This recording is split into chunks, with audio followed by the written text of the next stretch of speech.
middle of an election season and the voting is done, and now we're in that part where the results are coming in, the counts are going down, and here's what I know, or here's what I've learned, that building up to the moment that you go to vote, which is your right as an American, it's a beautiful thing, there's kind of an excitement a little bit, you're getting ready for it, you take that privilege as an honor, you're looking around, and about the week before you're just done and annoyed with political ads and all of the things, and then you vote. And then I've heard believers, and I've heard Christians say this for many, many years, there's like this rise of anxiety after you vote.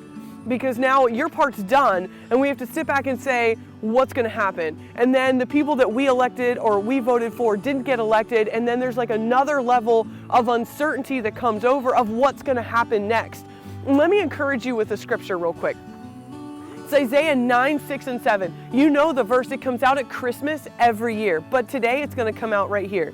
It says, "For unto us a child is born, for unto us a son is given, and the government will be on his shoulders, and he shall be called Wonderful Counselor, Mighty God, Everlasting Father, Prince of Peace." But then verse 7 goes on to say, "And of the greatness of his government and peace there will be no end." Here's the thing about peace. In the armor of God, it's the gospel shoes of peace. Now, I have a son who absolutely refuses to tie his shoes. Like, he's just not gonna take the time to like make the X and the bunny ears. It's not going down. So he slides his feet in his shoes all the time. And what happens when he does this over and over again? His laces get looser and looser and looser. So when he goes to run, he runs right out of his shoes. And then he looks at me, puzzled as to why he lost the race. Here's what we do as Christians sometimes. We keep sliding our feet into the gospel shoes of peace, but we're not taking the time to tie our laces.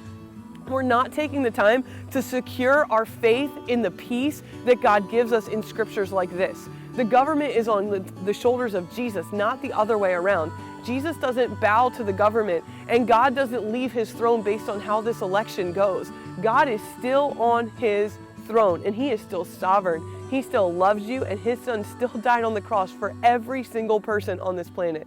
So today I encourage you, take a deep breath, bend down, and tie your laces on your gospel shoes of peace. Remind yourself that your faith is secure in the peace of Jesus, and choose to tie them tight so that when things go maybe not the way we want them to or think they should, we can remember that our feet are planted in the peace of Jesus, and he will take care of the details. He always has, and he always will.